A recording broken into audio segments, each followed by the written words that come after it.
The very beginning of the book, we open on our narrator kind of listening to her husband tell their kids this bedtime story. And something that she realizes that he does is he's always like mixing up all the characters, right? So like Peter Pan ends up in the Hundred Acre Woods or, like any manner of this and that.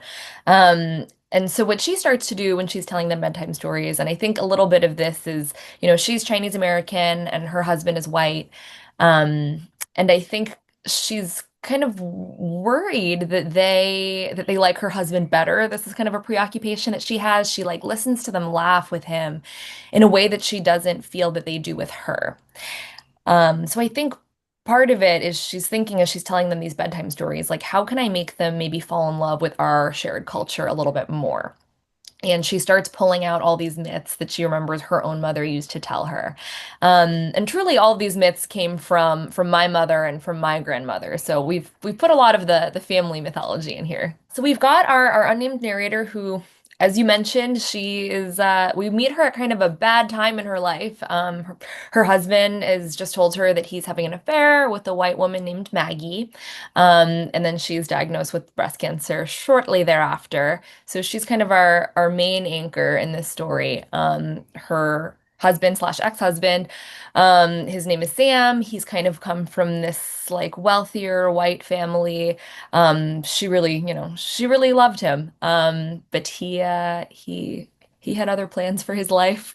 Enter Maggie, the titular character, who is the other woman, and also, as you said, the name of the name that she gives her tumor. And then the most fun character to write, her best friend Darlene, who is kind of there with her every step of the way. She's there in hospital waiting rooms. She's there in the bookstore when she's looking for like a joke book for her children. And then speaking of which, her two children are also pretty big characters, Noah and Lily. This is all kind of part of our narrator coping with this grief and trying to make sense of what her life has become, right? So she names the tumor kind of as he can have his Maggie, he can, have secrets from me, I can have mine. This is kind of me taking control of my own life in this way.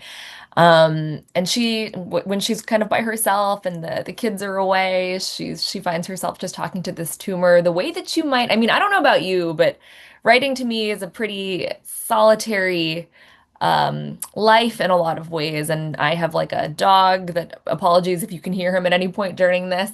But I'm always talking to him. I feel like I'm always like anthropomorphizing inanimate objects.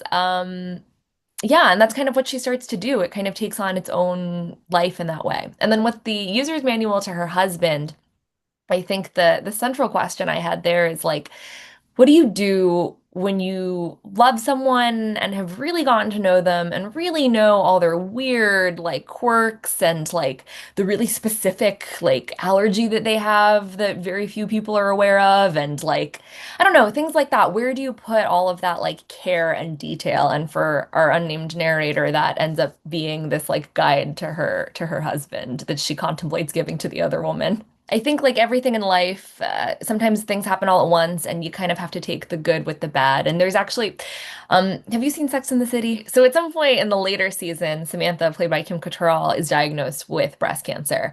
And there is this like fantastic scene where she is sitting there getting her like chemo. They're in the treatment room. And of course, like all three of her best friends are sitting there with her. They're like eating popsicles, they're joking, they're talking about their dating lives like the way that they usually are. And there is so much like joy and camaraderie in that scene. And I think that that feels really true to life. It sounds like weird to say, but I do think that like in these really like heavy, tough, like bleak rooms, there is that kind of like sense of like communal. I don't know, there's a community there that I feel like is not often explored on the page, and I really wanted to like honor that in this story. I kind of wrote it all in real time. I'm not organized enough, I think, to have written that separately and to kind of figured out how to disperse it throughout.